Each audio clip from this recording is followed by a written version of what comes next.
I don't understand what is so funny. We were just having a lovely dinner.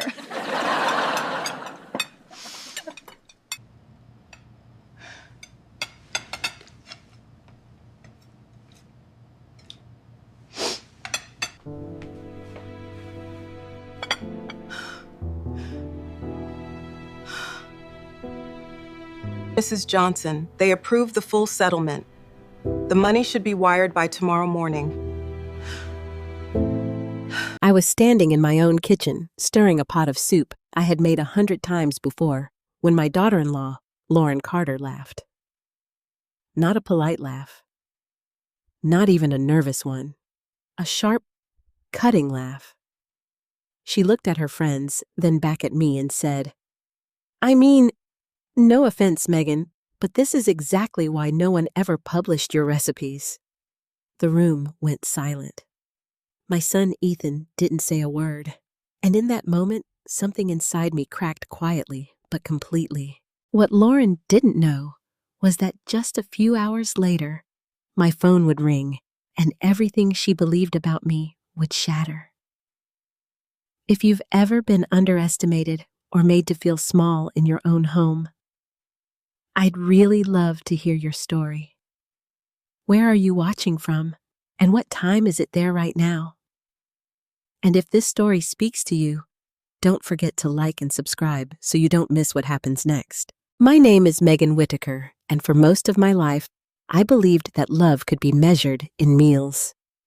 I'm 62 years old, a widow for nearly a decade now, and I've lived in the same modest house just outside Cleveland, Ohio, for over 30 years. The kitchen in that house, my kitchen, has always been the center of everything. It's where birthdays were celebrated, where bad days were softened, and where silence after my husband passed didn't feel quite so heavy. I used to joke that I didn't need fancy words to say, "I love you." I had roast chicken, fresh bread, and apple pie for that. And for a long time, that was enough, especially for my son Ethan. Ethan Whitaker was the kind of boy who never left the table without saying thank you. Even as a teenager, moody, distracted, always halfway out the door, he would still pause, look at me and say, "This is really good, Mom."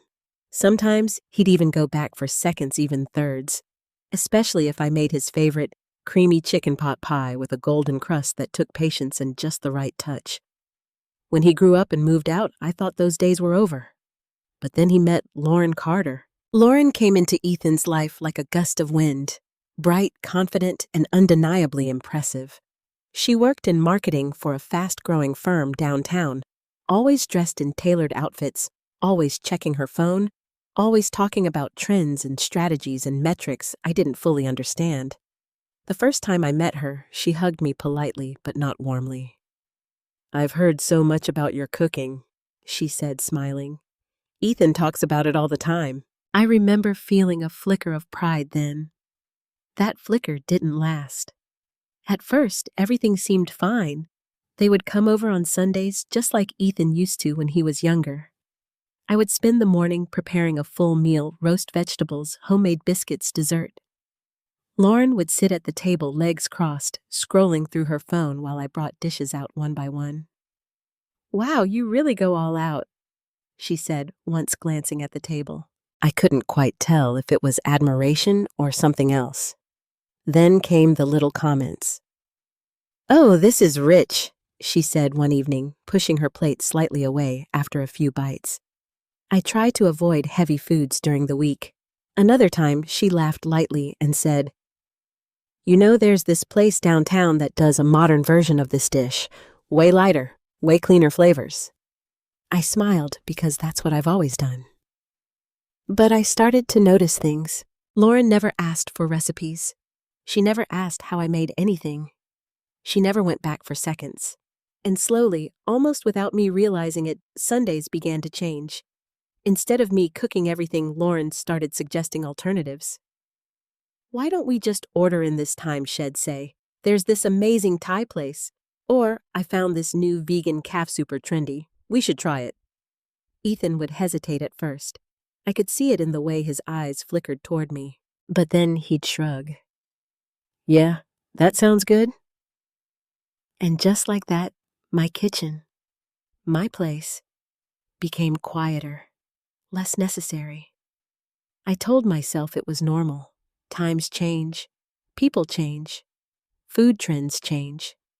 But something deeper shifted too. It wasn't just about the meals anymore.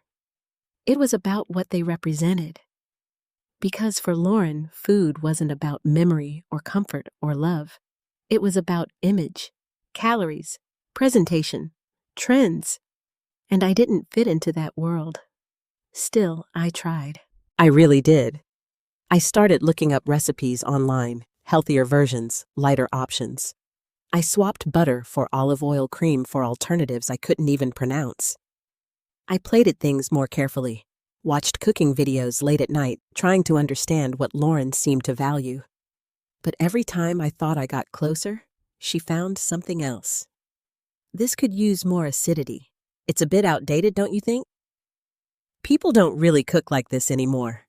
People. That word stayed with me.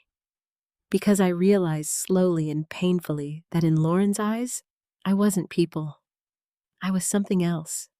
Something old. Something irrelevant. Ethan, meanwhile, changed in ways that were harder to define. He didn't become unkind. He didn't become cold. But he became quiet. When Lauren made those comments, he didn't defend me. He didn't disagree. He just let them hang in the air, and I would clear the plates, rinse them in the sink, and pretend I didn't notice. Because what was I supposed to do? Start a fight over a comment about soup, over seasoning, over something as small as food? No. So I stayed silent. I told myself it didn't matter. But the truth is, it did. More than I wanted to admit.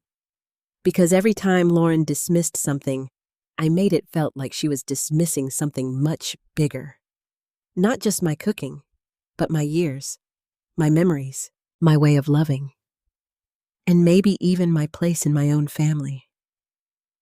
By the time that dinner happened, the one where everything finally broke, I was already carrying more hurt than anyone could see. Lauren didn't create the crack in me that night. She just made it impossible to ignore. At first, I told myself Lauren didn't mean any harm, that maybe it was just her way, light, careless, a little too honest. I've met women like that before, women who speak quickly, laugh easily, and don't always stop to consider how their words land. But over time, I began to realize something uncomfortable. Lauren's comments weren't accidents. They were patterns, and patterns tell the truth. It started with the little things comments she could easily pass off as jokes. One Sunday afternoon, I made my husband's old beef stew recipe. It was slow cooked for hours, the kind of dish that fills the whole house with warmth before you even sit down to eat. Ethan used to love it as a boy. He'd come running into the kitchen asking if it was ready yet, lifting the lid when he thought I wasn't looking. That day, I served it with fresh bread, just like I always had. Lauren took a bite, chewed slowly, and then tilted her head. "It's very traditional," she said. I smiled, waiting for something more. But that was it. Very traditional. The way she said it, you would think she was describing a museum piece. Something outdated. Something no longer useful. Ethan kept eating, his eyes fixed on his plate. "Do you like it?" I asked him, trying to sound casual. He nodded quickly. "Yeah, Mom. It's good." But he didn't look up, and I noticed he didn't go back for seconds. Another time I made a lemon cake from scratch. Light, soft, with just the right balance of sweet and tart. I even dusted powdered sugar on top, the way my mother used to. Lauren looked at it and said, "Wow, that's another time I made a lemon cake from scratch. Light, soft, with just the right balance of sweet and tart. I even dusted powdered sugar on top, the way my mother used to." Lauren looked at it and said, "Wow, that's a lot of sugar." She laughed lightly, like she was making a harmless observation. "I try to stay away from desserts like this," she added. "Too processed." Processed. I had squeezed the lemons myself. I had measured every ingredient by hand, but I didn't say anything. I just cut her a smaller slice. And then slowly, I started noticing how she behaved when other people were around. That's when things changed. When it was just the three of us, her comments were subtle, easy to ignore if I tried hard enough.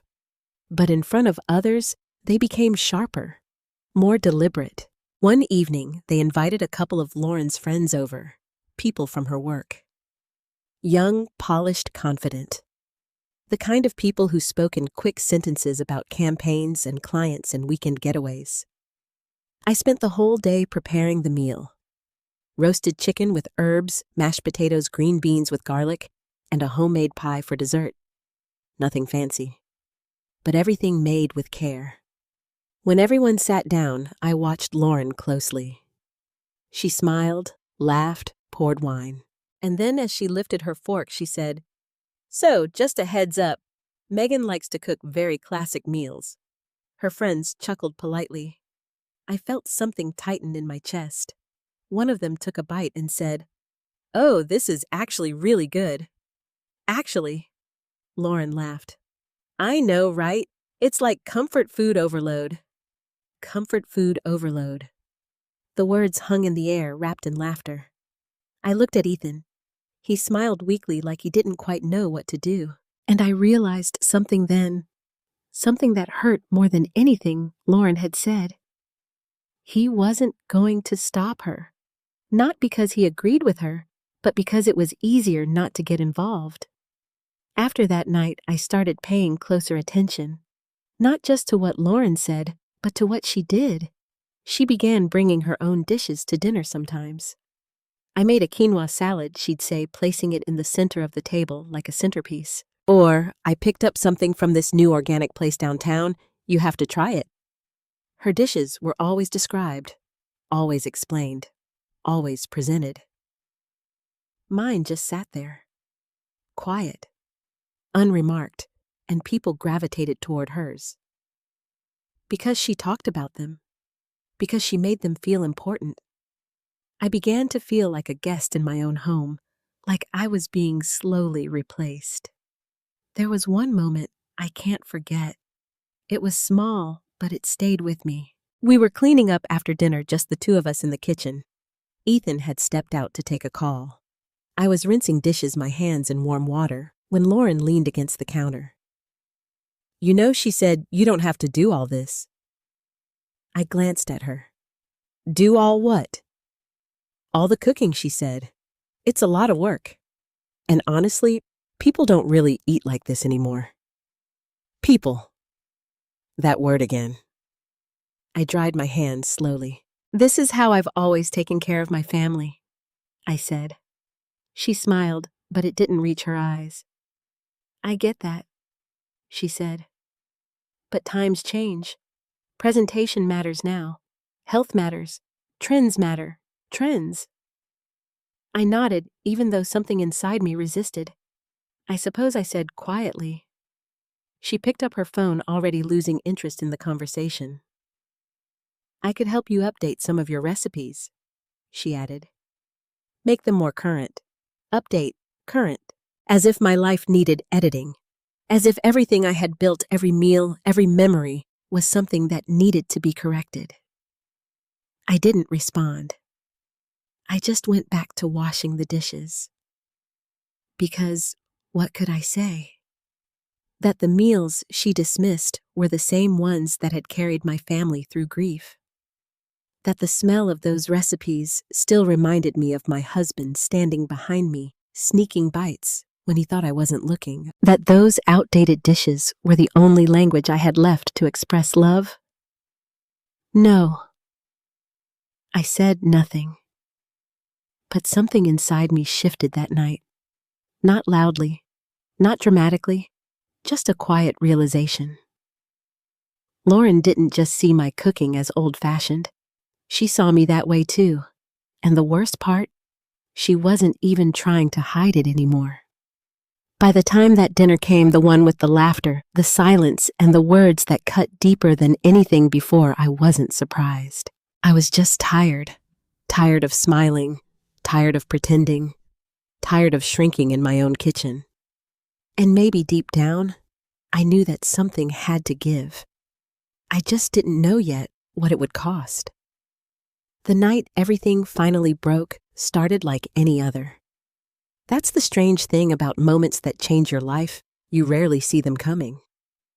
Lauren had planned the dinner. That much was clear from the moment she called earlier that week. "I'm having a few people over on Thursday," she said, her voice brisk, efficient. "Some friends from work. I thought it'd be Nick friends from work. I thought it'd be Nick E. to host here." Here.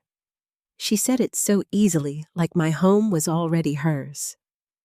"That sounds lovely," I replied, because what else was I supposed to say? I was thinking, "Shit," he continued. "You could cook. You know to host here." Here. She said it so easily, like my home was already hers.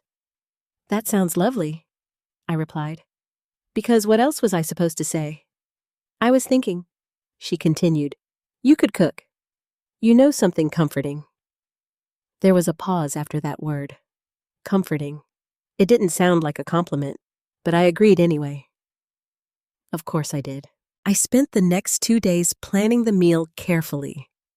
Not because Lauren asked, but because I needed to prove something, even if I didn't fully understand what that something was. I chose dishes that had never failed me. Chicken pot pie, Ethan's favorite. A light vegetable soup freshly made from scratch. Roasted carrots with honey and thyme, and for dessert, a simple apple crisp. Nothing trendy, nothing flashy. Just real food. The kind that carried stories in every bite. On Thursday afternoon, I started cooking early. The house filled with familiar smells, warm, rich, comforting. For a moment, standing at the stove, I felt like myself again. Not outdated, not irrelevant, just me. But that feeling didn't last long. Lauren arrived home just as I was pulling the pie out of the oven. She stepped into the kitchen, heels clicking against the floor, phone in hand. She stopped when she saw the spread. "Oh," she said, "just one word." "Oh." I wiped my hands on a towel. I thought this menu would be nice. She walked closer, inspecting the dishes like they were items on display. "It's very..." She trailed off, searching for the right word. I waited. "Homey," she finished. "Homey." Again, not quite a compliment. "I hope your friends will like it," I said. She gave a small shrug. "They're pretty used to lighter food, but it'll be interesting." Interesting. That word settled in my chest like a stone. By the time her guests arrived, I had already begun bracing myself. There were 4 of them, 2 couples, all around Lauren's age. Polished, confident, dressed like they had just stepped out of a magazine. Lauren greeted them warmly, introducing me with a smile that felt rehearsed. "This is Megan, Ethan's mom. Not Megan Whitaker. Not the one who made everything you're about to eat. Just Ethan's mom." I nodded politely, forcing a smile. Dinner began smoothly enough. Everyone complimented the table, the presentation, the smell of the food. For a moment, I allowed myself to hope. Maybe tonight would be different. Maybe Lauren would. "Oh my gosh," she suddenly said, laughing as she lifted her fork. "I should warn you guys, Megan cooks very traditional meals." There it was. The word again. Traditional. One of her friends smiled. "Nothing wrong with that." Lauren tilted her head. "No, of course not. It's just very rich. Very old school." Old school. I felt my fingers tighten around my glass. They began eating. There were polite nods, a few quiet compliments, but Lauren wasn't finished. She took another bite, then looked around the table, smiling in a way that felt almost conspiratorial. "I mean, no offense," she said, glancing at me briefly, "but this is exactly the kind of food that used to be popular decades ago." Decades ago. The room grew quieter. I could feel it, that shift in energy. The moment when people realize something uncomfortable is happening, but no one wants to be the one to acknowledge it. One of her friends cleared his throat. "Well, it tastes great." Lauren laughed. "I know, right? It's like stepping back in time." The words landed harder than she probably intended, or maybe exactly as hard as she intended. I looked at Ethan, just like before. He didn't say anything. He kept eating, his gaze fixed on his plate, as if the conversation wasn't happening at all. And something inside me started to unravel. But Lauren wasn't done. She leaned back slightly, crossing her arms, her tone light, but her words sharp. "I mean, honestly, Megan, you've been cooking like this your whole life, right?" I nodded slowly. "And you never thought about doing something with it, like a cookbook or something?" There was a faint edge in her voice now. I hesitated. "I've always just cooked for my family." She smiled. That smile, the one that never quite reached her eyes. "Yeah," she said. "I guess that makes sense." Another pause, and then she delivered the line that would stay with me long after that night. "No wonder no one ever published your recipes." The words hit the table like something heavy. Final. Irreversible. No one laughed this time. No one spoke. The silence stretched thick and suffocating. I could hear the ticking of the clock on the wall. I could feel every pair of eyes trying not to look at me, and in that moment not to look at me. And in that moment, I didn't feel angry. I didn't feel defensive. I felt small, smaller than I had felt in years. Because it wasn't just what she said. It was what it meant. That everything I had poured my life into, I didn't feel angry. I didn't feel defensive. I felt small, smaller than I had felt in years. Because it wasn't just what she said. It was what it meant. That everything I had poured my life into, everything I had built with my hands, with my time, with my love, wasn't just unnoticed. It was dismissed. I placed my fork down carefully. My hands were steady, even though something inside me was shaking. "I think I'm going to step out for a bit," I said quietly. No one stopped me. Not Lauren, not her friends, not even Ethan. I walked out of the dining room, through the hallway, and into the quiet of my bedroom. And as I closed the door behind me, I finally let myself feel it. The hurt, the humiliation, the weight of every comment I had swallowed over the past months. Lauren hadn't just crossed the line that night. She had erased it completely. And for the first time, I wasn't sure I could pretend everything was fine anymore. But what I didn't know then, what none of them knew, was that before the night was over, everything was about to change. I sat on the edge of my bed for a long time after I left the dining room. Long enough for the sounds of laughter to return. That was the part that surprised me the most. Not Lauren's words, not the silence that followed, but the way life outside my bedroom door simply continued. Glasses clinked. Voices rose and fell. Someone laughed loud and easy, like nothing had happened at all. And maybe to them, nothing had. Maybe it was just a comment, just a joke. Just one of those moments people forget by the next morning. But for me, it wasn't. It sat in my chest like something heavy and unmoving. I stared down at my hands resting in my lap. These hands had spent decades cooking for my family. They had kneaded dough, stirred soups, chopped vegetables, baked pies. They had carried grief after my husband died, finding something to hold on to in the rhythm of recipes and routine. And tonight, those same hands felt useless. Outdated. Unwanted. I let out a slow breath, trying to steady myself. "Don't be dramatic, Megan," I whispered under my breath. "It's just food." But even as I said it, I knew it wasn't true. It had never just been food. It was the only way I knew how to show love. And tonight, that love had been rejected, dismissed. I don't know how long I sat there before my phone rang. The sound startled me. For a second, I just stared at it, blinking like I didn't quite recognize it. It rang again and again. Finally, I reached for it. The number on the screen wasn't familiar. No name. Just a string of digits. For a moment, I considered ignoring it. I wasn't in the mood to talk to anyone, but some quiet instinct made me swipe to answer. Hello? There was a brief pause on the other end. Then a woman's voice, warm and professional. Hi, may I speak with Megan Whitaker? I hesitated. This is she. Hi, Megan. My name is Claire Bennett. I'm calling from Harper & Row Publishing. I blinked.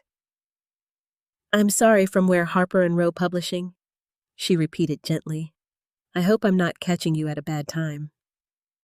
I almost laughed. Bad time didn't even begin to cover it.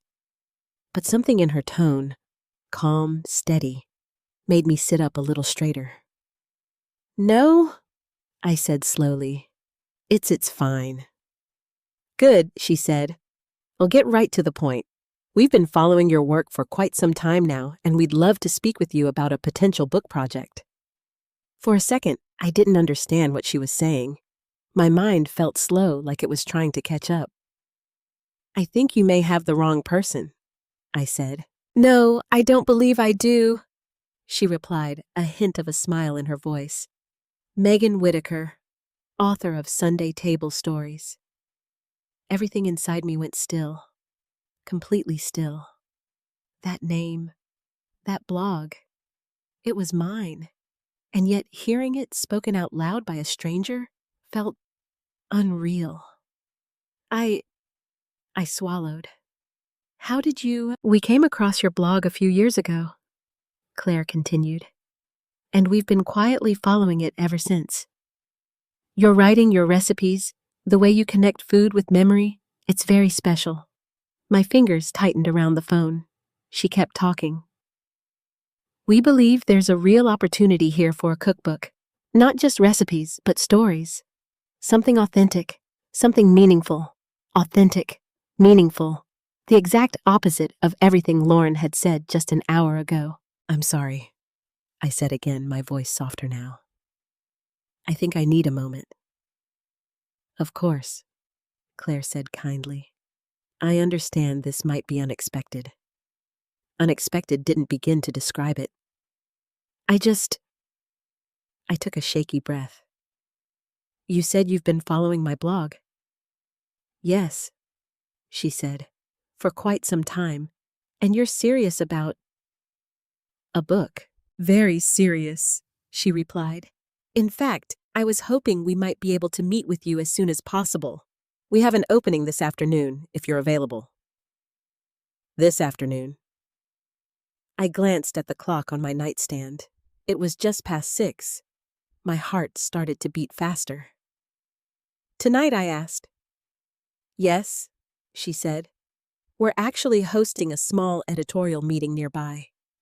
It would be a perfect opportunity to sit down and talk in person. I didn't know what to say.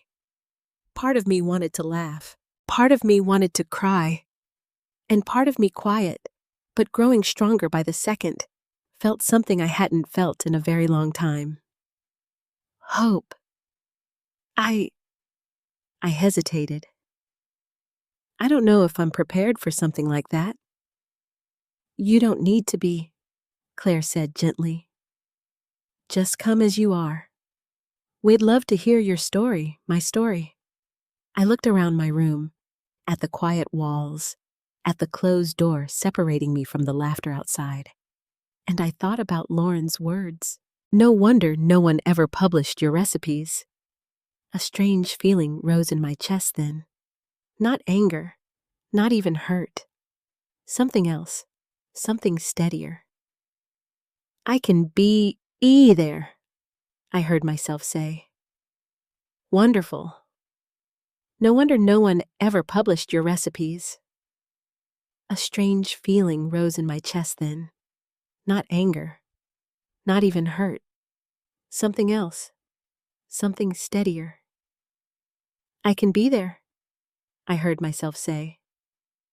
Wonderful, Claire replied. I'll text you the address. We're really looking forward to meeting you, Megan.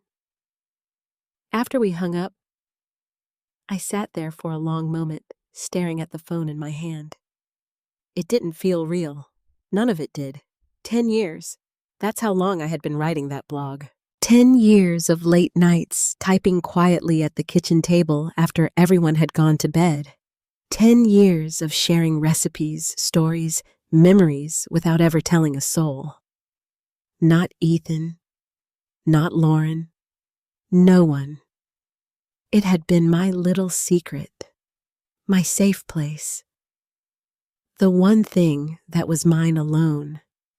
And now, it was knocking on my door, asking me to step out into the world. I stood slowly, my legs unsteady. From the hallway, I could still hear voices. Laughter. Lauren's voice among them. Confident, carefree, certain of who I was. I walked to the mirror and looked at myself. My eyes were tired. My face lined with years I had never tried to hide. But there was something else there now. Something new. Something I hadn't seen in a long time. A quiet spark. I reached for my coat, because for the first time in years, I wasn't going to stay in that kitchen and pretend everything was fine. I was going to walk out the door and see what waited for me on the other side. The drive into the city felt different that night. I had made that trip hundreds of times before grocery runs, doctor's appointments, the occasional lunch with an old friend, but this time, everything looked sharper, brighter. Like I was seeing it all through a lens that had suddenly come into focus. Or maybe I was the one coming into focus. My hands tightened slightly on the steering wheel as I followed the directions Claire had texted me. The address led me to a quiet street just off downtown Cleveland, lined with brick buildings and softly lit storefronts. Not flashy, not intimidating, just steady. That helped. I sat in the car for a moment, and looked at my reflection in the rearview mirror. You can do this, I whispered, but the truth was, I wasn't sure I could. Because stepping into that building meant stepping into a version of myself I had kept hidden for 10 years. A version no one in my family had ever seen. A version I wasn't even sure was real outside of late nights and quiet typing. I took a deep breath, grabbed my bag, and stepped out. The building was smaller than I expected. A simple sign near the door read, Harper & Row Publishing. No bright lights, no grand entrance. Just a quiet kind of confidence. Inside, the space was warm and inviting. Wooden shelves lined the walls filled with books of all kinds, cookbooks, memoirs, novels. There was a faint smell of paper and coffee, the kind that instantly made you feel like you belonged, even if you weren't sure you did. A young woman at the front desk looked up and smiled. Hi there. Can I help you? Yes. I said, my voice softer than I intended. I'm here to see Claire Bennett. Her smile widened. You must be Megan. I blinked. Yes, they're expecting you, she said, standing. Right this way. They're expecting you. The words sent a small ripple through my chest. Not questioning, not doubting, expecting. She led me down a short hallway to a room where 3 people were seated around a table. Claire stood as soon as she saw me. She was in her 40s, I guessed. Calm, composed with kind eyes that seemed to take everything in without judgment. Megan, she said warmly, stepping forward. It's so nice to finally meet you. Finally, as if she had been waiting. I shook her hand, a little unsure of myself. It's nice to meet you, too, She introduced me to the others, an editor named James and a marketing director named Olivia. They all greeted me with the same quiet respect. No one looked at me like I didn't belong. No one looked at me like I was outdated. "Please sit," Claire said. I took a seat, smoothing my hands over my lap, trying to calm the nervous energy buzzing inside me. For a moment, no one spoke. And then Claire smiled. "I have to say," she began, "we've been looking forward to this conversation for a long time." I let out a small, uncertain laugh. I'm still trying to understand why. James leaned forward slightly. "Your blog," he said. "It's different. Different. Not old. Not irrelevant. Different. In a good way," Olivia added quickly, as if she sensed my hesitation. "There's a voice there we don't see often anymore." "What kind of voice?" I asked quietly. Claire answered. "An honest one," she said. "You don't just share recipes. You share the stories behind them, the memories, the emotions. It feels real. Real." The word echoed in my mind. I thought about Lauren's voice earlier that night. Outdated, old school. People don't cook like this anymore. And now here I was, sitting in a room where those same things, those same parts of me, were being called something else entirely. Valuable. "We believe readers are craving that," Claire continued. "Something grounded. Something meaningful. Not just food that looks good in a photo, but food that means something." My throat tightened slightly. I never thought anyone would notice, I admitted. Claire smiled gently. "That's usually when the best work happens." There was a pause, and then she leaned forward just a little. "We'd like to offer you a book deal, Megan." The words landed softly, but their impact was anything but. I blinked. Impact was anything but. I blinked. Sorry, what a cookbook," James said. "But more than that, a collection of your stories. The recipes, yes, but also the memories tied to them. The way why you've been writing on your blog." "Sorry, what a cookbook," James said. "But more than that, a collection of your stories. The recipes, yes, but also the memories tied to them. The way you've been writing on your blog." Olivia nodded. "We think it could really resonate, especially with readers who feel overlooked, or like the world has moved on without them." Overlooked. The word hit something deep inside me, because that's exactly how I had felt, for months, maybe longer. "I don't know if I'm the right person for something like that," I said slowly. Claire tilted her head.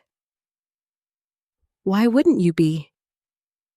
I hesitated, because how do you explain that the people closest to you have made you feel small, that their opinions have slowly reshaped the way you see yourself? That world, it feels very far from my life, I said finally. Claire held my gaze. "Maybe that's exactly why you belong in it," she said. The room went quiet again. But this time, the silence felt different. Not heavy, not suffocating, just open. Possibility waiting. "We're not asking you to change who you are." "Maybe that's exactly why you belong in it," she said. The room went quiet again, but this time, the silence felt different.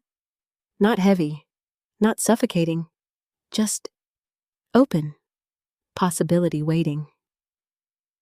"We're not asking you to change who you are," James added. "In fact, we'd prefer if you didn't." Olivia smiled. "That's the whole point." I felt something shift inside me then, a quiet, steady shift, the kind that doesn't announce itself, but changes everything all the same. "I've never told my family about the blog," I said. Claire nodded, as if she had expected that. "That's okay," she said. "You get to decide when, or if, you want to share that part of yourself. When or if. The choice. It had always been mine. I just hadn't realized it." Claire slid a folder across the table toward me. "Take a look," she said. "There's no pressure tonight. We just wanted to start the conversation." I opened it slowly. Inside were pages, notes, ideas, outlines. But what caught my attention most was the title written at the top of the first page. Sunday Table Stories. My words. My voice. On paper. Not hidden behind a screen. Not tucked away in the quiet hours of the night. Out in the open. Seen. Valued. I looked up at them. At these people who had never sat at my table. Who had never tasted my food. Who had never shared my life.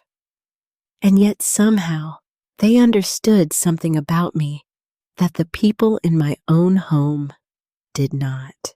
And for the first time that night, I didn't feel small. I felt possible. I didn't sign the contract that night. Not right away. Even though every part of me, the part that had just been seen, heard, valued, wanted to say yes without hesitation, there was still another part of me holding back. A quieter part. A cautious part. The part that had spent months shrinking in my own home. "Take your time," Claire said as she walked me to the door. "This isn't something you need to rush." I nodded, clutching the folder a little tighter against my chest. "I appreciate that," I said, and I did, because for the first time in a long time, someone wasn't asking me to change. They were asking me to choose. That difference mattered more than I could explain. The night air felt cooler when I stepped outside. Or maybe it was just me more aware, more present.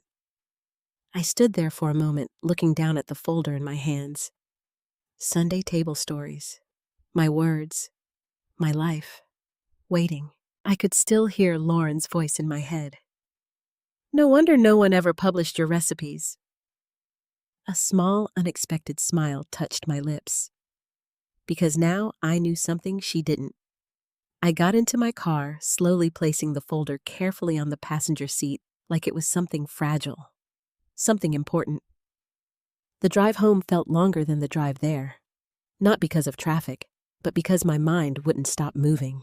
Memories surfaced one after another, late nights, typing quietly at the kitchen table, rereading old posts, hesitating before hitting publish. Moments I had dismissed as small, private, insignificant. And now they weren't. They had been building something all along, something I hadn't dared to name.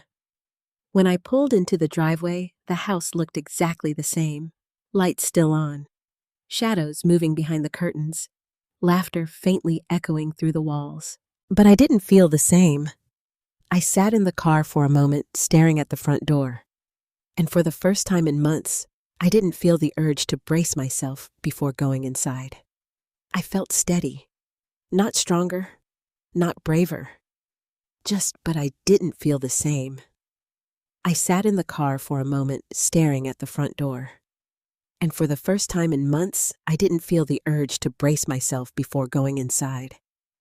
I felt steady, not stronger, not braver, just steady. That was enough. When I stepped inside, the dinner was winding down. Lauren's friends were gathering their things, thanking her, complimenting the evening. "Such a lovely night," one of them said. Lauren smiled brightly. "I'm so glad you came." No one mentioned me. No one asked where I had gone. I slipped quietly through the hallway, hoping to reach my room unnoticed. But of course, Lauren saw me. She always did. "Oh, Megan," she said, her tone light, almost casual. "There you are." All eyes turned. I paused. "Yes," I said. "Everything okay?" she asked, tilting her head slightly. The concern in her voice sounded practiced, like something she had learned to perform. "I'm fine," I replied. She studied me for a moment as if trying to read something beneath the surface, but I didn't give her anything. Not this time. "Good," she said, smiling again. "You missed dessert. We ended up not having your... It just felt a bit too heavy after everything else." "Heavy?" I glanced briefly at the kitchen. The apple crisp I had made sat untouched on the counter. Perfect. Unnecessary. I nodded once. "I see."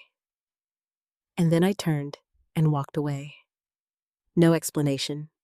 No apology. No attempt to smooth things over. Just silence. But it wasn't the same silence as before. Before, my silence had been filled with doubt. With the quiet question, "Am I the problem?" This time, it was different. This time, my silence held something else. A decision. Later that night, after everyone had left and the house had grown quiet again, I sat at the kitchen table. The same table where I had written every single post on my blog. The same table where I had poured my thoughts into words no one around me had ever read. I placed the folder in front of me and opened it slowly. The pages inside were neat, organized, filled with notes and ideas. But what caught my attention most was a simple sentence written near the top. "We believe your voice matters." I read it again and again, because for so long I hadn't believed that myself. I picked up a pen, turning it over in my fingers. My heart was beating faster now, not from fear, but from something else. Something that felt a lot like possibility, but also something heavier. Because saying yes to this meant more than just writing a book. It meant stepping out of the version of myself I had been hiding behind. It meant risking judgment, risking change, risking everything Lauren had already made me afraid of.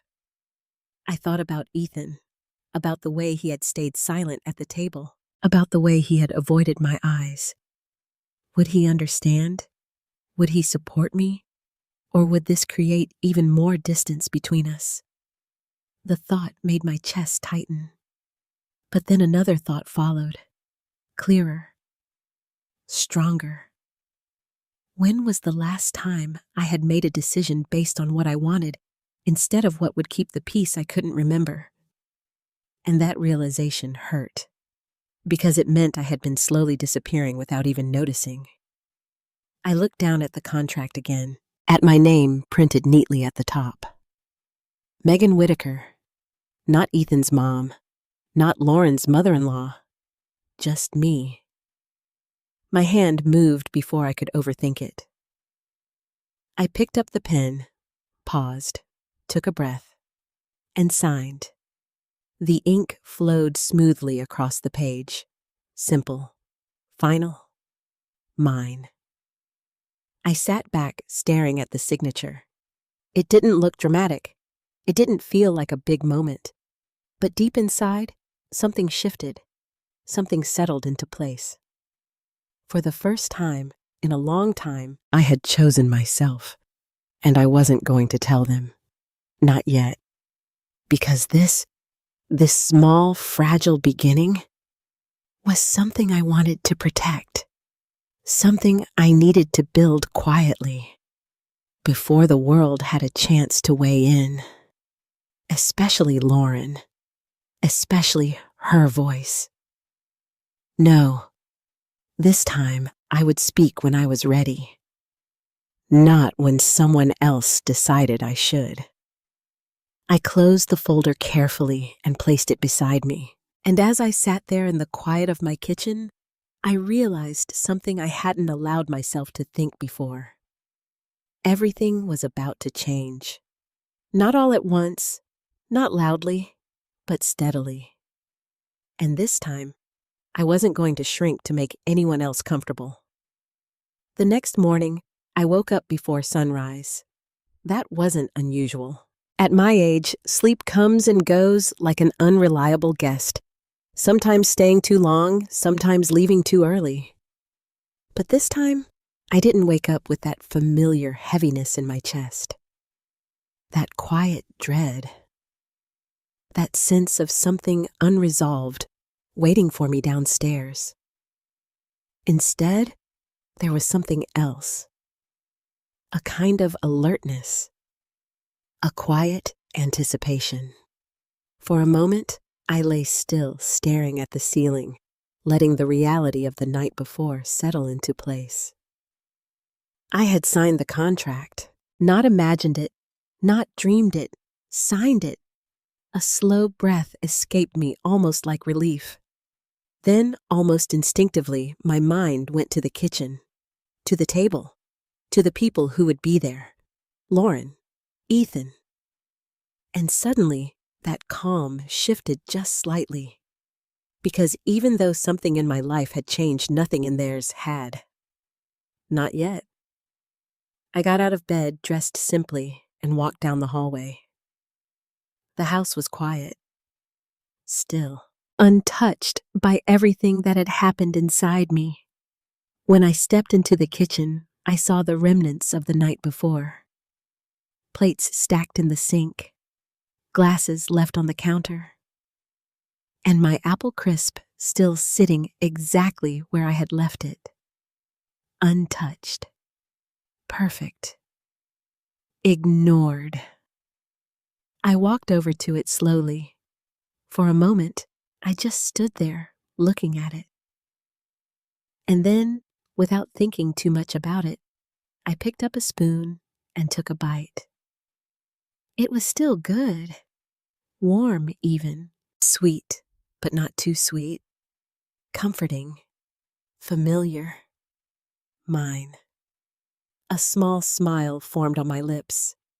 Not because of the taste, but because for the first time, I didn't need anyone else to validate it. I poured myself a cup of coffee and sat down at the table. My table. The same one where everything had started. The same one where something new had just begun. A few minutes later, I heard footsteps. Ethan. He walked in slowly, rubbing the back of his neck, his hair slightly messy like he hadn't slept well. "Morning, Mom," he said. "Morning," I replied, keeping my voice calm. He hesitated when he saw me sitting there. Then his eyes moved to the apple crisp. Still there, still untouched. He looked back at me, something flickering in his expression. "About last night," he started. I didn't interrupt him. "I'm sorry," he said quietly. The words surprised me, not because of what they were, but because he had actually said them. I nodded once. "I appreciate that." He shifted his weight slightly, clearly uncomfortable. "Lauren didn't mean it like that," he added quickly. There it was, the explanation, the defense, the softening of what didn't need to be softened. I took a slow sip of my coffee before answering. "How did she mean it, Ethan?" He opened his mouth, then closed it again.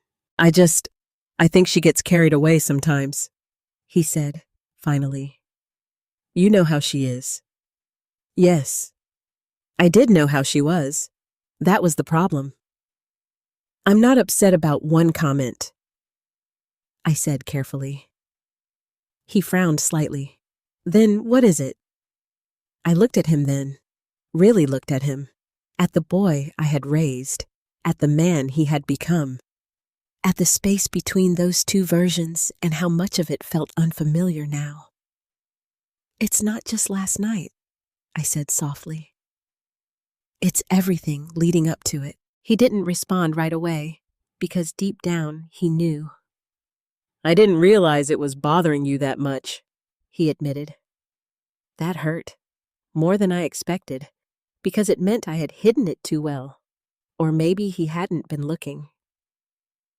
I didn't want to make it a bigger issue than it needed to be, I said. He nodded slowly. I should have said something, he murmured. Yes, he should have, but I didn't say that. Because this conversation wasn't about blame. Not anymore.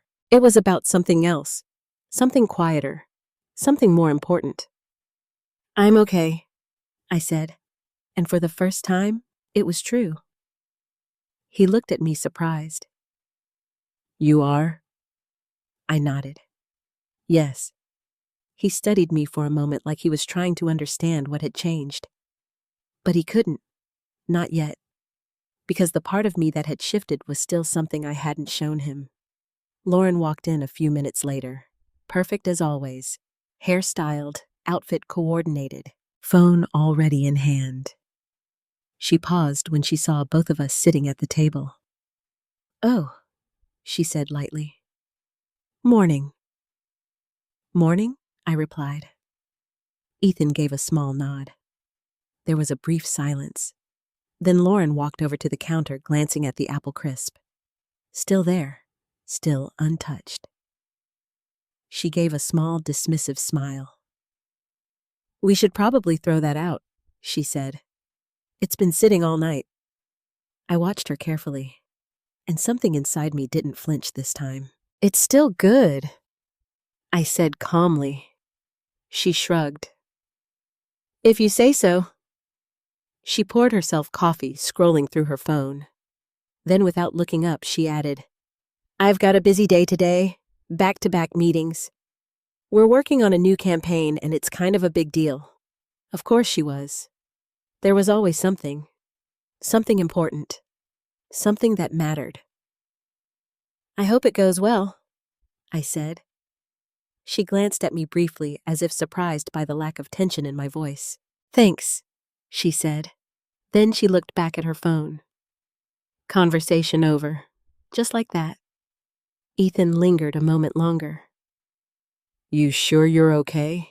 He asked quietly. I met his eyes. Yes, I said. And again, I meant it, because something had shifted inside me, something that no longer depended on their understanding or their approval. After they left, the house fell quiet again. But this time, it didn't feel empty.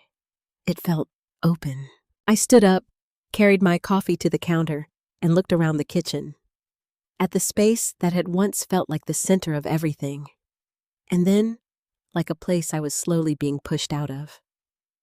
But now it felt different again. Not because anything around me had changed, but because I had. I walked over to the drawer where I kept my old notebooks.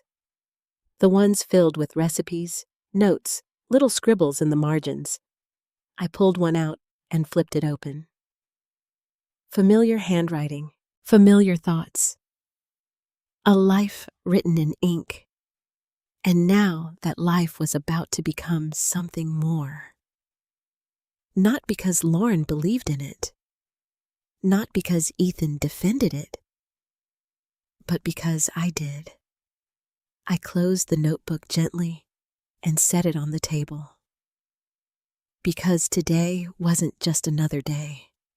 It was the beginning of something I had waited years without even realizing it for. And this time, I wasn't going to hide it forever. For the next few days, I lived two lives. One that everyone could see, and one that was quietly beginning to grow beneath the surface. On the outside, nothing had changed. I still woke up early, still made coffee in the same chipped mug I had used for years, still moved through the house with the same routines that had shaped my days for decades. Lauren continued talking about her campaigns and meetings, always moving, always planning, always certain that the world was unfolding exactly as it should for her. Ethan went to work, came home, tried in small, quiet ways to make things feel normal again. But underneath all of that, something was shifting. Because every afternoon after the house emptied out, I would sit at the kitchen table with the folder Claire had given me, and I would write. Not the way I used to. Not in secret, not with hesitation. This time, I wrote with intention. The first day, I didn't even know where to begin. The blank page in front of me felt heavier than I expected. 10 years of stories, 10 years of recipes, 10 years of memories tied to moments I wasn't sure I could fully put into words. I stared at the page for a long time. Then I wrote one sentence. The first thing I ever learned to cook was apple pie. And just like that, something opened. The words came slowly at first, then faster. Memories unfolded one after another. My mother's kitchen, the way she would hum softly while rolling out dough. The smell of cinnamon filling the air. The quiet understanding that food wasn't just something you made. It was something you gave. Hours passed without me noticing. By the time I looked up, the sunlight had shifted across the room and my coffee had gone cold. But I didn't feel tired. I felt alive. More alive than I had in a long time. That became my routine. Every day I would write. Some days were easy. The words came naturally like they had been waiting. Other days were harder. Certain memories carried weight, grief loss, the quiet loneliness after my husband passed. But even those felt important, necessary. Because for the first time, I wasn't just remembering my life. I was honoring it. A week passed like that, then another. Claire checked in occasionally, never pushing, always supportive. "We'd love to see whatever you feel comfortable sharing," she said during one call. I hesitated. Because sharing meant something different now. It wasn't just posting on a blog where no one I knew would read it. This was real. This would be seen. And yet I found myself saying yes. "I'll send you a few chapters," I told her. The night before I sent them, I barely slept. I reread every word, every sentence, every memory, not looking for perfection, but looking for truth. Because if I was going to do this, I wasn't going to hide behind anything. I pressed send the next morning. And then I waited. Those 2 days felt longer than they should have. Not because I doubted my writing, but because I wasn't sure how much of myself I was ready to have reflected back to me. When Claire finally called, I could hear it in her voice before she even said anything. Emotion, genuine emotion. "Megan," she said softly, "this is exactly what we hoped it would be." I closed my eyes for a moment, letting the words settle. "Are you sure?" I asked. "Very sure," she replied. "There's something incredibly powerful in the way you tell these stories. It's not just about the food, it's about what it represents. Family, loss, love, time. Yes," I said quietly.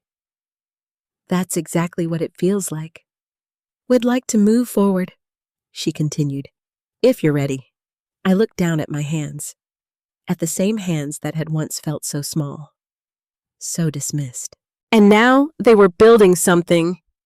"Yes," I said. "I'm ready." After that, everything began to move faster. There were meetings, edits, discussions about structure, tone, even the cover concept.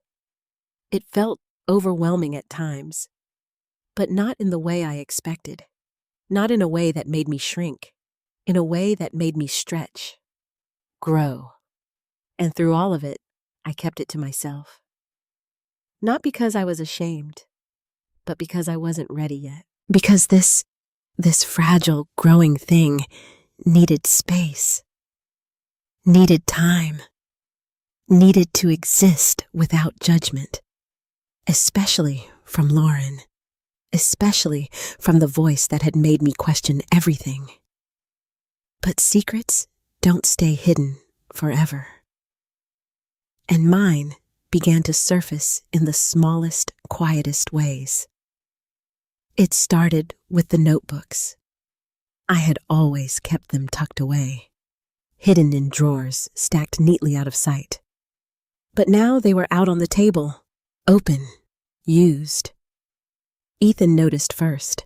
One evening, he walked into the kitchen and paused when he saw the pages spread out. "What's all this?" he asked. I hesitated for just a second. "Just writing," I said. He picked up one of the notebooks, flipping through it slowly. "These are recipes and stories," I added. He looked at me, something curious in his expression. "I didn't know you were still doing this," he said. Still, as if it had always been something small, something secondary. "I never stopped," I replied. He nodded slowly. "That's really cool, Mom." The words were simple, but they landed differently than they used to. Because now I didn't need them.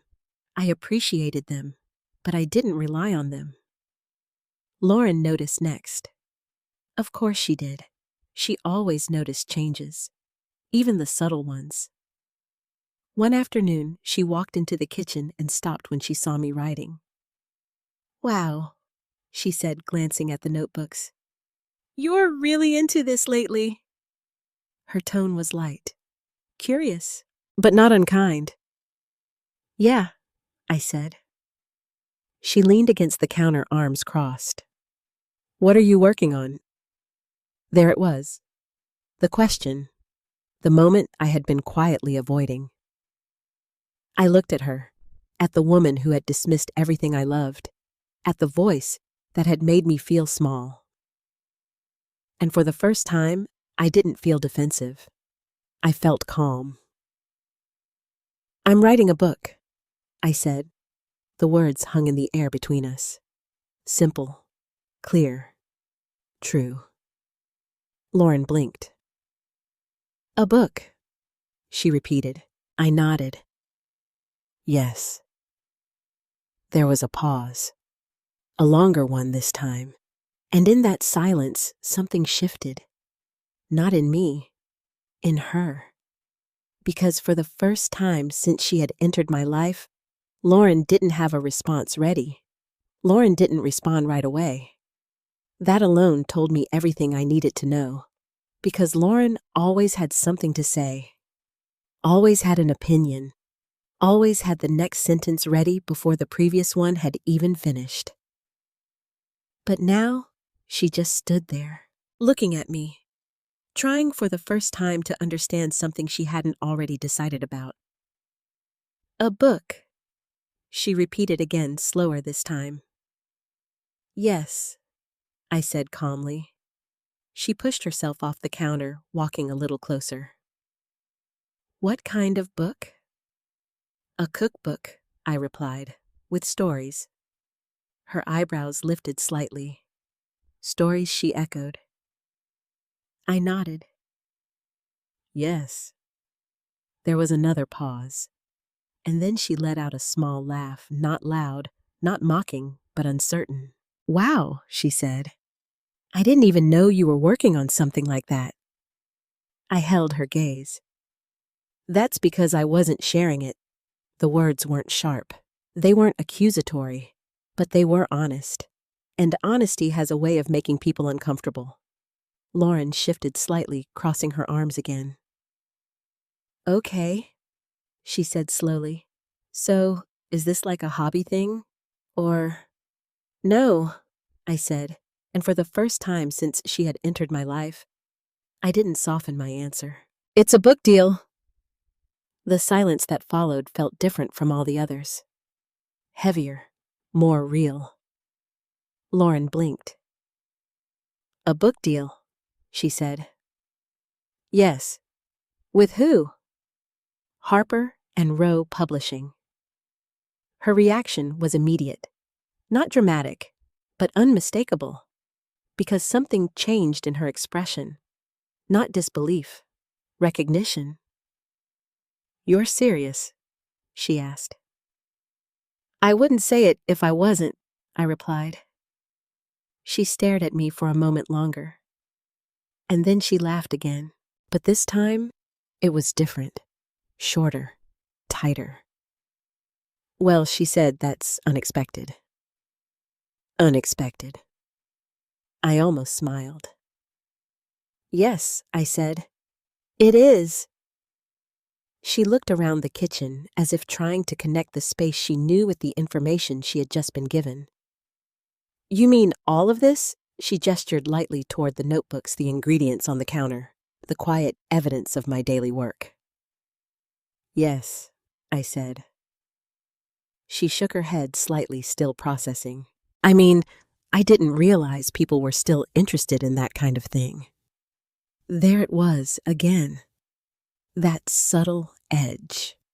That quiet dismissal wrapped in curiosity. But this time, it didn't land the same way. Because I wasn't standing on uncertainty anymore. They are, I said simply. She opened her mouth, then closed it again. For once, she didn't push further. Ethan walked in just then, breaking the tension. What's going on? He asked, looking between us. Lauren turned to him immediately. Your mom is writing a book, she said. He looked at me, surprised. A book, he repeated. I nodded. Yes. He blinked, then smiled slightly. That's amazing, Mom. And this time, I believed him. Thank you, I said. Lauren let out a quiet breath. Well, she said, I guess we'll have to see how it turns out. We'll have to see. Not I'm proud of you. Not that's incredible. Just we'll have to see. But again, it didn't hurt. Because her opinion was no longer the foundation I stood on. It was just noise. The conversation ended there. But the shift it created didn't. Because from that moment on, things changed. Subtly at first, but undeniably. Lauren started paying attention. Not in a supportive way. Not at first. But in a way that told me something had unsettled her. She would linger in the kitchen longer than usual, watch me as I worked, ask small questions that sounded casual but weren't. How many recipes are you including? Who's editing it? When is it supposed to come out? Each question carried something beneath it. Not curiosity, not exactly. Something closer to evaluation. As if she were trying to understand where this fit in her world. Where I fit in her understanding of me. Ethan, on the other hand, reacted differently, quieter, but more sincere. One evening, he sat across from me while I was writing. I had no idea you'd been doing this for so long, he said. I looked up from my notebook. There's a lot you don't know, I replied gently. He nodded. I guess I never asked. That was the truth. Not cruel, not intentional, just overlooked. I didn't tell you either, I said. He leaned back in his chair, thoughtful. What's it about? He asked. Food, I said. He smiled slightly. I figured that, and everything that comes with it, I added. He studied me for a moment. I'd like to read it sometime, he said, and for the first time in a long time, I felt something between us that had been missing. Not just connection, respect. I'd like that, I said. But Lauren's attention took a different turn. About a week after I told her, she walked into the kitchen holding her phone. You know, she said casually, I mentioned your book thing to a friend of mine. I looked up. Oh, yeah, she said. She works in publishing, marketing side. Something in her tone made me pause, and I asked. Lauren shrugged lightly. She said it's a tough market, she said. Cookbooks especially. You need a strong platform, a following. I held her gaze. I have one, I said. She tilted her head slightly. Oh, where there it was. The moment I had been holding back. The part of my life I had kept separate from everything else. My blog, I said. Lauren frowned slightly. You have a blog? Yes. For how long? 10 years. That landed. I could see it. 10 years. A decade of something she had never noticed, never considered. What's it called? She asked. I hesitated for just a second, not because I was unsure, but because I understood what this meant. Once I said it, nothing would be hidden anymore. Sunday table stories? I said. Lauren's eyes flickered, just for a moment, but it was enough. Because I saw recognition, real recognition. Wait, she said slowly. That blog. I didn't respond. I didn't need to, because she already knew. I've seen that before, she said, her voice quieter now. Of course she had. The blog had grown over the years. Quietly, steadily, without me ever needing to announce it. You wrote that, she asked. Yes.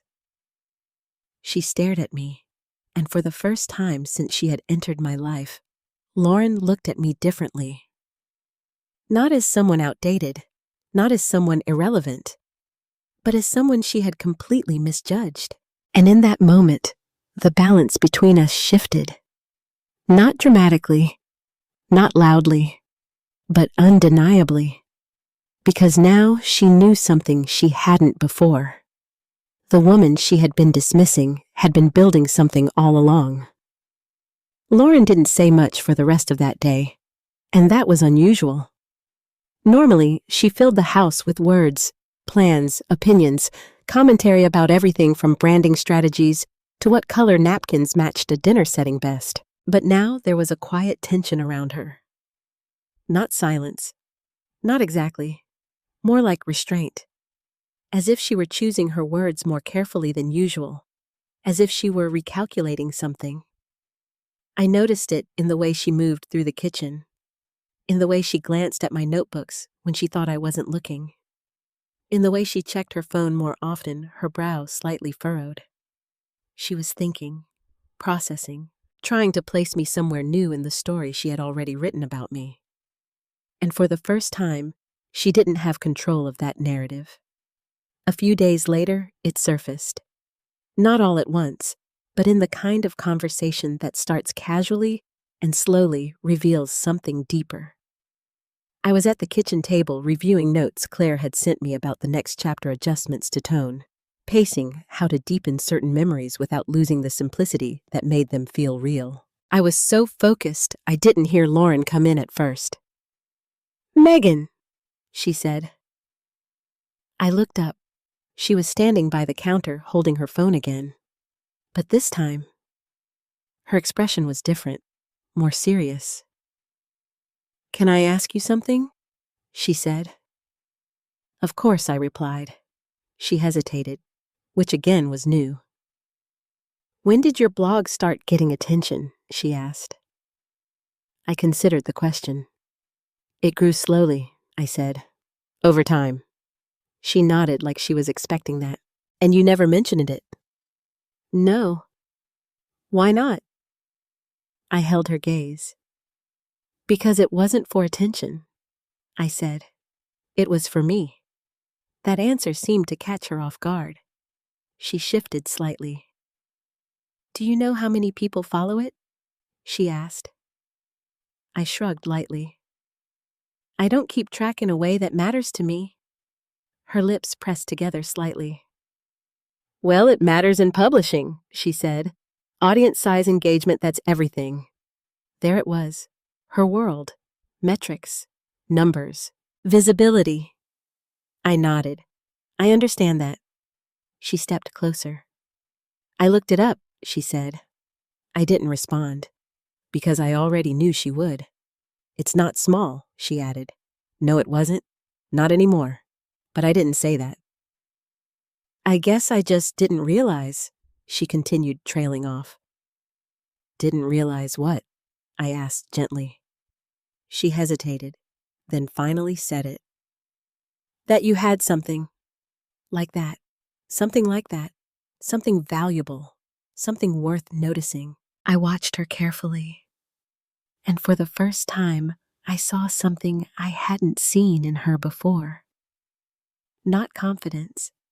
Not control. Uncertainty. It was subtle, but it was there. I've always had it, I said.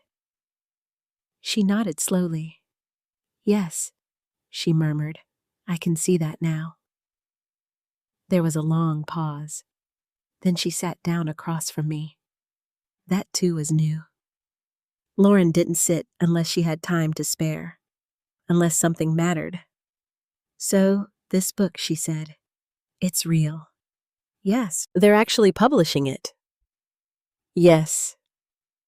She exhaled softly, leaning back in her chair. Wow. The words sounded different coming from her this time. Less different coming from her this time. Less dismissive. More grounded. I have a friend, Jessica. She works with influencers, cookbook authors, lifestyle brands, she said. She told me your blog has a really strong voice. That it's dismissive. More grounded. I have a friend, Jessica. She works with influencers, cookbook authors, lifestyle brands, she said. She told me your blog has a really strong voice. That it's authentic. Authentic. The same word Claire had used.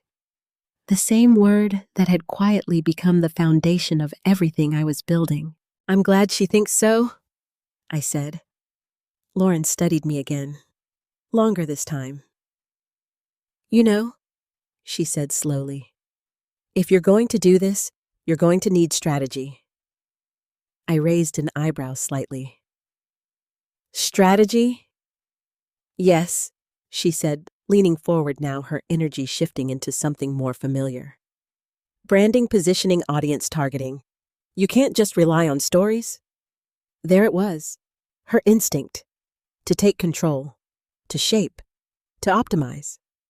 I listened, but I didn't immediately agree. I've been writing stories for 10 years, I said calmly. That's what got me here. She nodded. I'm not saying that's not important, she said quickly. I'm just saying it could be bigger, better. Better. I let the words sit for a moment, then asked quietly, better for who? She blinked. For the book, she said. For success, I leaned back slightly, considering her. Success doesn't mean the same thing to everyone, Lauren.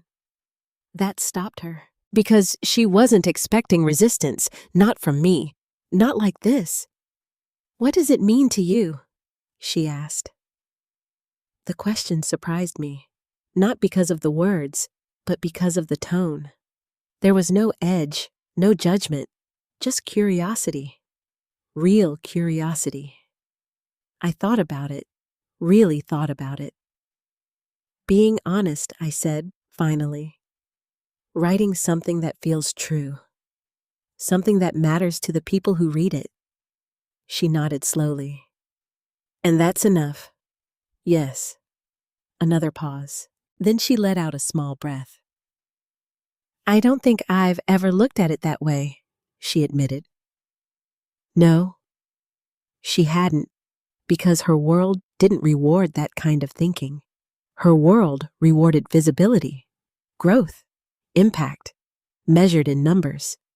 But mine was measured in something quieter, something deeper. And now those two worlds were colliding. I'm not saying your way is wrong, I added gently. She looked at me. But it's not the only way. She sat there for a long moment, absorbing that. And then something shifted again. Not dramatically, not completely, but enough. You know, she said slowly, I might have been a little harsh the other night. A little.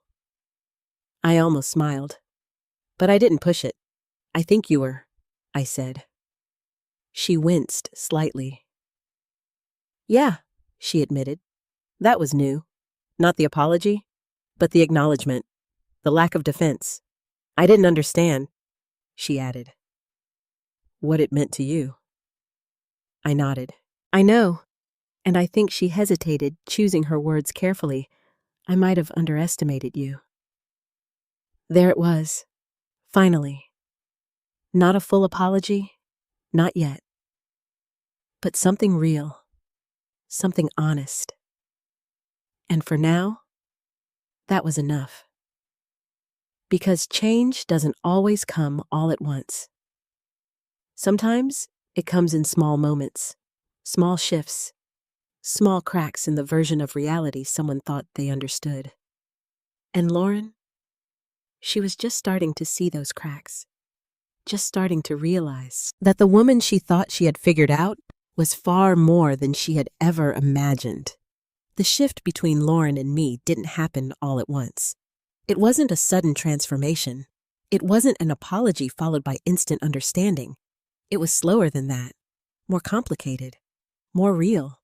Because once someone starts to question what they thought they knew about you, they don't immediately replace it with something new. They observe, they test, they compare. And Lauren began to watch me in a way she never had before. At first, it showed up in small things. She would linger when I was cooking, not just passing through, not distracted by her phone, but actually watching, noticing. How do you know when it's done? She asked one afternoon as I pulled a loaf of bread from the oven. I glanced at her. You listen for it, I said.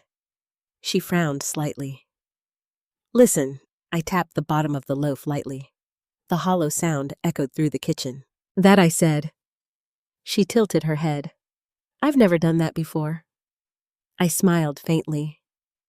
There are a lot of things you don't measure with numbers. She didn't respond, but she stayed. That was new. A few days later, she asked if she could try something. I'm hosting a small dinner next week, she said. Work people. I nodded. I remember. I was thinking.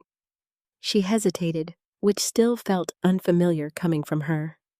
Maybe you could help me with the menu. I studied her for a moment, not because I didn't understand the question, but because I understood what it meant. Lauren didn't ask for help, not from me, not like this. What kind of help, I asked. She shifted slightly. I want it to feel different, she said. Not just catered, not just styled. Something more personal. Personal. The word hung between us, carefully chosen. I folded my hands on the counter. What are you trying to say? I asked gently. She exhaled. I think I've been focusing too much on how things look, she admitted, and not enough on how they feel. That surprised me, not because it was profound, but because it was honest. And you think I can help with that? I asked. She nodded. Yes. There it was. Not pride, not confidence. Trust. A small amount, but real. I can help, I said. Her shoulders relaxed just slightly. Thank you. We started planning that afternoon. Not in the way Lauren usually planned things with spreadsheets, timelines, and precise measurements. This was different. We sat at the kitchen table with my notebooks open between us. What's the first thing people remember when they leave a dinner? I asked her. The food, she said immediately. I shook my head. The feeling, I said. She paused. Okay, she said slowly. So, how do we create that between us? What's the first thing people remember when they leave a dinner? I asked her. The food, she said immediately. I shook my head. The feeling, I said. She paused. Okay, she said slowly. So, how do we create that? I smiled, by making it real. We built the menu together. Simple dishes. Nothing flashy. Nothing designed to impress on sight. But everything designed to connect. A roast chicken with herbs. Seasonal vegetables. A fresh baked bread. And for dessert, apple crisp. Lauren hesitated when I suggested it. Are you sure? She asked. Yes, I said. She studied me, then nodded. Okay. The night of the dinner arrived quietly. No big announcements, no dramatic build-up, just a house filled with people, voices, laughter. But something felt different from the moment the first guest walked in. The atmosphere wasn't staged, it wasn't curated, it was warm. Lauren greeted her guests with the same confidence she always had, but there was something softer in her tone, something less rehearsed. I stayed in the kitchen for most of the evening, by choice. Not because I felt pushed aside, but because this was my space, and for the first time in a long time, it felt like it again. I could hear the conversations from the dining room, the pauses, the laughter, the quiet moments when people stopped talking because they were tasting something. Really tasting it. Did you make this? One of the guests asked, her voice drifting into the kitchen. Lauren's voice followed. Yes, she said. There was a pause, and then she added, with Megan. I stopped what I was doing, just for a second, because that mattered, more than she probably realized. Later, when the apple crisp was served, I stayed back again. I didn't need to see their reactions. I already knew. But then I heard it, a different tone this time, quieter, more personal. This reminds me of my grandmother, someone said. Another voice chimed in. Me too. There was a pause, and then Lauren spoke. It's her recipe, she said. Not mine, not something she adjusted, not something she improved. Hers. That moment stayed with me, because it wasn't about credit. It was about recognition. Not public, not performative, real. After the guests left, the house grew quiet again. Lauren stood in the kitchen for Lauren stood in the kitchen for a moment, looking around. At the empty plates, the crumbs, the leftover warmth of something that had happened there. That was different, she said. Yes, I replied. She turned to me. They loved it, she said. I know. Moment looking around, at the empty plates, the crumbs, the leftover warmth of something that had happened there. That was different, she said. Yes, I replied. She turned to me. They loved it, she said. I know. She let out a small breath. I've hosted dozens of dinners, she said. But this one felt different. I nodded. Because you weren't trying to impress them. She tilted her head. What was I doing? You were inviting them in. She considered that, and then she smiled, a real smile, not polished, not practiced, just genuine. I think I'm starting to understand, she said. Understand what? She looked around the kitchen, at the table, at the space she had once treated as just another setting. What you've been doing all along, she said. I didn't respond. I didn't need to, because this wasn't about me explaining it anymore. It was about her finally seeing it. And in that moment, something settled between us. Not perfect, not complete, but real. Because respect had finally found its way into the space where judgment used to live. I wish I could say that everything became easier after that night. That once Lauren started to understand, everything simply fell into place. But that wouldn't be true, because growth, real growth, doesn't come without discomfort. And sometimes it comes with consequences no one expects. The first sign came quietly. Not in our home, but outside of it. It started with Lauren's social media. something I had never paid much attention to before. Not because it wasn't important to her, it clearly was, but because it wasn't my world. Lauren lived online in a way I never had. She curated moments, styled meals, framed her life in ways that made everything look seamless, intentional, perfect. And people responded to that. They followed her, liked her posts, commented on her photos. She understood how to build attention, how to hold it, how to shape it. But what she didn't fully understand yet was how fragile that attention could be. It happened one afternoon while I was reviewing edits for Chapter 5. Lauren came into the kitchen faster than usual, her steps sharper, her energy off. "Megan," she said. I looked up. Something was wrong. I could see it immediately. Her face wasn't composed. Her voice wasn't controlled. "What is it?" I asked. She held her phone tightly in her hand. "I think there's a problem."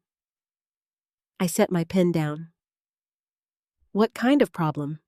She hesitated, then turned the phone toward me. "Look at this." I leaned forward slightly, adjusting my glasses. It was one of her posts, a video, a recipe. The camera angle was clean polished, the lighting soft, her voice confident as she explained each step. And then my breath caught, because I recognized it instantly. The recipe. It was mine. Not just similar, not inspired, mine. The exact measurements, the exact steps. Even the small detail I had written into my notebook years ago, something my mother had taught me, something I had never seen anywhere else. My fingers tightened slightly against the table. "When did you post this?" I asked quietly. 2 weeks ago," she said. "Before or after I told you about the book?" She swallowed. After. That mattered, more than she realized. "How many people have seen it?" I asked. She hesitated again. "Over 100,000. I nodded slowly. That wasn't surprising. It was a good recipe. But that wasn't the problem. The problem was what came next. "Scroll down," she said. I did. At first, the comments looked like any other. "This looks amazing. Trying this tonight? So simple and delicious." But then, something shifted. A comment stood out. "Wait, isn't this from Sunday Table Stories?" My heart skipped. I scrolled further. More comments. More voices. I thought I recognized this recipe. So simple and delicious. But then something shifted. A comment stood out. "Wait, isn't this from Sunday Table Stories?" My heart skipped. I scrolled further. More comments. More voices. I thought I recognized this recipe. "This is Megan Whitaker's right. Did you get permission to use this?" Lauren's hand tightened around the edge of the table. "I didn't think anyone would notice," she said quietly. That sentence said everything. Not I didn't know. Not I didn't realize. I didn't think anyone would notice. I leaned back slowly. "Why did you post it?" I asked. She looked at me, and for the first time since I had known her. She didn't try to control the answer. I thought it would do well, she admitted. Of course she did, because in her world, good content was meant to be used, shared, optimized. "And you didn't think to ask me," I said. Her eyes flickered. "I didn't think it would matter," she said. That hurt. Not in the sharp, immediate way her words had hurt before, but in a deeper, quieter way. Because it meant she still didn't fully understand. "That recipe is part of my book," I said. Her face changed. Just slightly. "I didn't know that," she said quickly. "It doesn't matter," I replied. Because it didn't. Not really. The issue wasn't timing. It was respect. and that had been missing for a long time. "What do I do?" she asked. The question surprised me. Lauren didn't ask what to do. She decided. She acted. But now, she was asking. I looked at her, really looked at her, and I saw something I hadn't seen before. Not just uncertainty, fear. Not of me, of losing something, her image, her control, her standing. "You tell the truth," I said. She blinked. "That's it." "Yes." "And if that makes things worse?" I held her gaze. "It might." Silence filled the kitchen. Heavy, real. "I built everything on how things look," she said quietly. "And now?"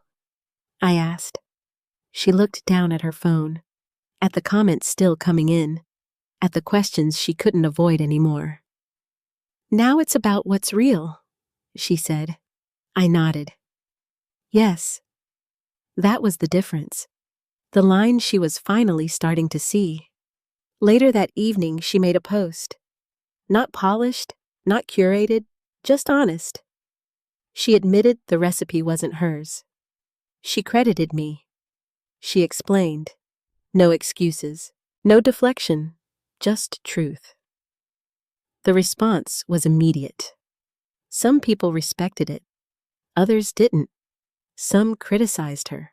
Some questioned her. And for the first time, Lauren couldn't control the outcome. She sat at the kitchen table that night, staring at her phone in silence. Ethan stood nearby, unsure of what to say. "Are you okay?" he asked gently. She shook her head. "I don't know," she said.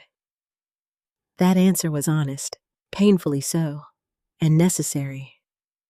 Because sometimes, before things can be rebuilt, they have to fall apart first. And Lauren, she was standing in the middle of that moment, facing something she had avoided for a long time. The gap between appearance and truth. The days after Lauren's post were quieter. Not peaceful. Not yet, but quieter in a way that felt honest. There were no more carefully curated conversations at the dinner table. No more light, dismissive comments disguised as jokes. No more pretending, because something had been exposed, not just online, but inside our home. Lauren didn't come into the kitchen as often at first, and when she did, she moved differently, less certain, less polished. One afternoon, I found her sitting at the table, her phone face down in front of her. That alone told me something had changed. Lauren never put her phone down. Not unless something mattered more. She looked up when she heard me. "Megan?" she said. Her voice wasn't sharp. It wasn't defensive. It was hesitant. I walked in slowly, setting my bag on the counter. "Yes?" She didn't speak right away. She just looked at me, and for the first time since I had known her, she looked like someone who didn't have the answers. "I didn't sleep much last night," she said. I nodded. "I imagine not." She let out a small, humorless laugh. "People have a lot to say when you mess up publicly." "Yes," I said gently. "They do." She studied me as if trying to understand something deeper beneath my calm. "Why aren't you angry?" she asked. The question surprised me, not because of what it was, but because of how sincerely she asked it. I said honestly. Her expression shifted slightly. "But I'm not anymore." Why she pressed. I thought about it for a moment. Because the answer mattered. Because anger doesn't fix what was broken, I said. She looked down at her hands. "And what was broken?" she asked quietly. I stepped closer, resting my hands lightly on the back of a chair. "Respect," I said. The words sat between us. Clear. Unavoidable. She swallowed. I didn't realize how much I was taking. And what was broken? She asked quietly. I stepped closer, resting my hands lightly on the back of a chair. Respect, I said. The word sat between us. Clear. Unavoidable. She swallowed. I didn't realize how much I was taking, she admitted. That word taking meant more than any apology she could have given. Because it wasn't just about the recipe. It was about everything. The comments, the dismissals, the assumptions. I know, I said. And that makes it worse, she added softly. I didn't argue with that, because it was true. But I also knew something else. It also means you can choose differently, I said. She looked up at me. Her eyes were tired, not from lack of sleep, but from something deeper. Reflection. I don't know if I deserve that, she said. That question wasn't really about me. It was about her, about who she thought she was, and who she was starting to see. Deserve what? I asked. A second chance, she said. I considered her carefully. Because forgiveness isn't automatic. It isn't something you give just because someone asks. It's something you choose when you're ready. I'm not interested in punishing you, I said. She blinked. I'm interested in whether you understand what happened. She nodded slowly. I do. Then that's where we start. She let out a breath she had probably been holding for days. And for the first time, she looked lighter. Not fixed, not healed, but beginning. A few days later, something unexpected happened. Lauren knocked on my door. She never knocked. Not before. Megan, she called softly. Yes, I replied. Can I come in? I hesitated for just a second, then said, Of course. She stepped inside, holding something in her hands. A notebook, not one of mine, one of hers. I've been thinking, she said. That alone was different. Not planning, not strategizing. Thinking about what I asked. She held the notebook a little tighter. About what you said, she replied. About things being real. I nodded, waiting. I don't think I've ever built anything that way, she admitted. Her voice wasn't defensive. It was vulnerable. I've always focused on what works, what gets attention, what grows. And now, I asked. She looked down at the notebook. I don't know if any of it actually means anything. That was the real turning point. Not the public post, not the apology. This. The moment she questioned the foundation she had built her life on. Meaning takes time, I said gently. She looked up. So does trust, I added. She nodded. I know. There was a pause. Then she held the notebook out toward me. I wrote something she said. I didn't move right away, because I understood what that gesture meant. This wasn't about business. This wasn't about content. This was personal. Do you want me to read it? I asked. She nodded. Yes? I took the notebook slowly, opened it. The handwriting was neat, controlled, just like her. But the words were different. They weren't polished. They weren't perfect. They were honest. She had written about her childhood, about growing up in a house where appearances mattered more than anything else, where success was measured in achievements, not connection, where feelings were secondary. I read in silence, line after line, and with each word I understood her more. Not as the woman who had hurt me, but as the person who had become that woman. When I finished, I closed the notebook gently. "It's good," I said. She looked at me, searching for something more. "It's real," I added. Her eyes filled slightly. Not with tears, but with something close. "I don't know what to do with it," she said.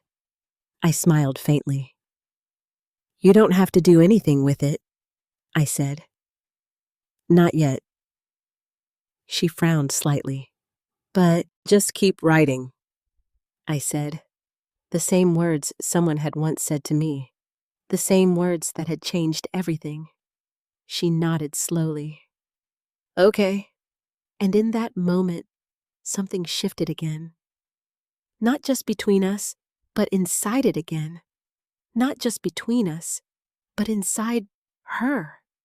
Because for the first time, Lauren wasn't trying to be seen. She was trying to understand. And that was where real change begins. The day my book was officially announced, I didn't tell anyone at first. Not Ethan, not Lauren, not even the friends who had quietly followed my blog for years. Because I wanted to feel it before I shared it. I sat at the kitchen table that morning, the same place where everything had begun, holding the email Claire had sent. The subject line was simple: "We're live." That was it. No dramatic buildup, no grand announcement, just 2 words. But they carried the weight of everything I had worked toward. My hands trembled slightly as I opened the link. And there it was. My name, Megan Whitaker. Not in a notebook, not hidden in a blog post, but printed clearly beneath the title of my book. For a moment, I couldn't breathe. Because it wasn't just about the book. It was about everything behind it. The years of quiet writing, the moments of doubt, the times I almost stopped because no one seemed to care, and the night someone told me my food wasn't good enough. I closed my eyes briefly, letting the memory pass through me, not as pain, but as something that had shaped me, something that had led me here. "Megan." I opened my eyes. Lauren stood in the doorway. She had been watching me. I could tell. "How long have you been standing there?" I asked. "A minute," she said softly. Her voice was different now. Not sharp, not distant. Careful, present. "Is everything okay?" she asked. I turned the laptop slightly toward her. "It's out," I said. She stepped closer, her eyes scanning the screen. And then, she froze. "Oh," she whispered.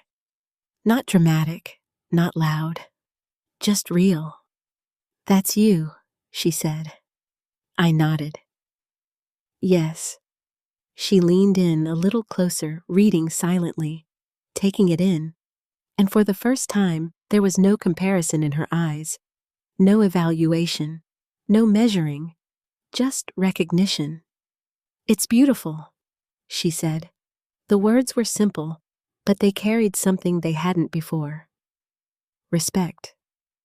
Real respect. "Thank you," I said. She stayed there for a moment longer, then looked at me. "I'm really proud of you," she said, and this time I believed her. Ethan came home later that afternoon. Lauren told him before I could. "You need to see this," she said, pulling him toward the kitchen. I watched as she showed him the page. His reaction was immediate. "Mom, this is incredible," he said, his voice filled with something I hadn't heard in a long time. Admiration. Not just love, not just familiarity. Admiration. "When did this go live?" he asked. "This morning," I replied. He shook his head slightly, smiling. "I can't believe you didn't tell me." "I wanted to feel it first," I said. He nodded. I get that. Lauren stood quietly beside him, not leading the moment, not controlling it, just sharing it. And that, more than anything, told me how much she had changed. The weeks that followed were a blur. Interviews, emails, requests, messages from readers who had followed my blog for years and others who were discovering it for the first time. But the most meaningful moments didn't happen online. They happened in the kitchen. One evening I walked in to find Lauren standing at the counter, my notebook open in front of her. She looked up when she saw me. I hope you don't mind, she said quickly. I was just trying something. I stepped closer. What are you making? She hesitated, then smiled slightly. Apple crisp. I couldn't help it. I laughed softly. Of course you are. She shrugged. It's harder than it looks, she admitted. Yes, I said. It is. She gestured toward the dish. Do you want to check it? That question so small meant everything, because it wasn't about control. It was about trust. I stepped beside her, looking at the mixture. Too much sugar, I said gently. She groaned. I knew it. I smiled. You'll fix it. She nodded. I will. And for the first time, I believed that too. Not just about the recipe, about everything. Because Lauren wasn't trying to be perfect anymore. She was trying to be real. And that made all the difference. A few days later, she posted again. But this time, it wasn't styled. It wasn't curated. It was just a simple photo of the apple crisp. Slightly uneven, a little messy, real. And the caption read, learning something new from someone I should have listened to a long time ago. Thank you, Whitaker. I saw it later that evening, and for a moment, I just stared at the screen. Not because I needed the acknowledgement, but because I understood what it meant. Growth. Not perfection, not performance. Growth. And that is something you can't fake. That night we sat together at the table. Not as people trying to prove something, not as people trying to win, but as a family, finally on the same side. I looked around the kitchen, at the space that had once felt like a battlefield, and now felt like home again. Not because everything had been fixed, but because everything had been faced. And that is where real healing begins. Sometimes, the people who hurt us the most aren't trying to destroy us. They're just lost in their own understanding of what matters. Lauren wasn't cruel because she wanted to be. She was disconnected from meaning, from honesty, from the quiet value of things that don't need to be seen to matter. And I allowed that to define how I saw myself for far too long. This story isn't just about a cookbook. It's about rediscovering your worth, even when the people closest to you don't see it yet. It's about continuing to create, to care, to believe in what you do, even when it feels invisible. Because the truth is, the things we build quietly, the things we nurture without applause, those are often the most powerful parts of who we are. And when the moment comes, when the world finally sees it, it's not validation. It's recognition of something that was already there. If you've ever felt overlooked, if you've ever been told directly or indirectly that what you do doesn't matter, I hope this story reminds you of something important. You don't need permission to be valuable. You don't need approval to be worthy. And it is never too late to be seen. If this story touched you, I'd really love to hear from you. Where are you watching from, and what time is it there right now? Have you ever been underestimated and proved someone wrong? What's something in your life that you've built quietly, just for yourself?